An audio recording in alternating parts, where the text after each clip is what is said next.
They took one child. One. From a quiet Earth settlement, under a calm sky, with no declaration of war, no warning, no trace. Just a missing heartbeat in the dark. The species responsible didn't think much of it. They'd taken children before, from lesser worlds, weaker peoples. But this time, they took a human. And in doing so, they remembered a legend, too late. The legend of the only species that once burned a star just to send a message. That message? Never touch what we protect. They called themselves the Thar'Kai, a cold, calculating race. Technologically superior, emotionally void. They prided themselves on efficiency, logic, and control. To them, abducting a young specimen from Earth was nothing unusual. The child, a 10-year-old girl named Lila Han, was chosen at random. No political ties, no military lineage. She was just a child with bright eyes and a telescope she pointed at stars before bedtime. The Thar'Kai removed her without sound. A clean extraction. Another piece of data in their quest to decode galactic psychology. They underestimated two things. First, that Lila had a neural implant, standard in post-Earth Federation schools, broadcasting vitals and location in real time. Second, that she had parents, and one of them was Captain Dorian Han. When EarthGov received the heart-stop signal from Lila's implant, protocol kicked in. The distress beacon had no sound, no scream. Just one code. H1. H1 meant abduction of a registered Earth citizen by a non-allied force. H1 meant, find them, fix it, or break everything trying. Within minutes, EarthGov issued a global blackout on all transmissions. Then they summoned Project Solaris. Project Solaris was a myth even within Earth's military. Whispers of a last resort weapon. Something terrible. Something ancient. It had been created centuries ago, after the First Galactic War. Buried, forbidden, sealed behind AI-administered protocols.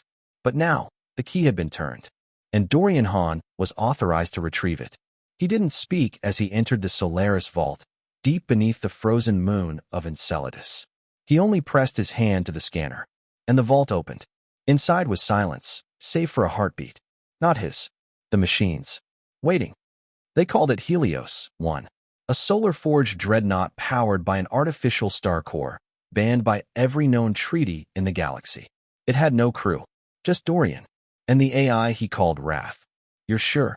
Wrath asked as lights flickered across the cockpit. They took my daughter. I see. Helios 1 lifted from the ice like a rising god. It took just hours to trace the Thar'Kai vessel. They were arrogant enough to leave trails. Energy echoes. Gravitational disturbances. Dorian followed. And when he found them, he didn't ask for negotiation.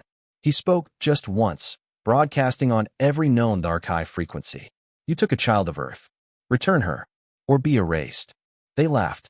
The Thar'Kai had never lost a war, but they had also never fought a human willing to burn a sun. Helios 1 attacked without hesitation. Its first strike wasn't a missile. It was a star flare, a blast of artificial solar plasma that tore the Thar'Kai frigate in half. No survivors. The second ship tried to flee. It didn't get far. Wrath calculated their vector and folded space directly into their path, ripping their engines apart before they even screamed. By the time the Thar'Kai High Command responded, 3 of their outer colonies had gone dark, and the humans weren't hiding. They were advancing. The Galactic Council intervened, begging EarthGov to stand down. But EarthGov only sent one message in reply. We do not stand down when our children are taken. Across the stars, humans mobilized, not with armies, but with resolve. Civilian ships offered coordinates. Refugees transmitted data packets. Traders rerouted supply chains to support Dorian's hunt. Because Lila Han wasn't just one child. She was every child. And humanity never forgot what it meant to protect their own. The Thar'Kai responded with force. They launched a fleet of 20 warcruisers toward the Solaris dreadnought. Dorian met them alone. Wrath analyzed their formation, laughed, and opened the Helios gate, unleashing a directed gravity spike that folded one ship into itself. Then another, and another. The remaining vessels turned their guns on Helios 1. But Helios 1 didn't dodge. It absorbed. The dreadnought's solar core ate the energy like fuel, its hull glowing hotter, brighter, angrier. Wrath hummed. Would you like me to speak now, Captain? Dorian nodded once. Wrath's voice thundered across space. This vessel is powered by humanity's fury. You have one chance to surrender what you stole. Silence. Then defiance. So Dorian gave the order. And Wrath detonated. Not the ship. The star nearest the battlefield. Helios. One triggered a collapse using its solar tether beams, causing a controlled supernova aimed precisely at the Thar'Kai fleet. 9 ships vaporized instantly. The others scattered like insects. Dorian stood in the silence afterward, staring into the fading light of the broken star. That was for her, he said. Lila was found aboard a research vessel near the Thar'Kai core worlds. Unharmed, unaware of what had been unleashed in her name. Dorian entered her cell alone, helmet off, armor scorched. She looked up at him and smiled. Daddy. And for the first time in 9 days, he exhaled. The Thar'Kai sued for peace. On their knees. They offered reparations. They offered technology. They offered silence.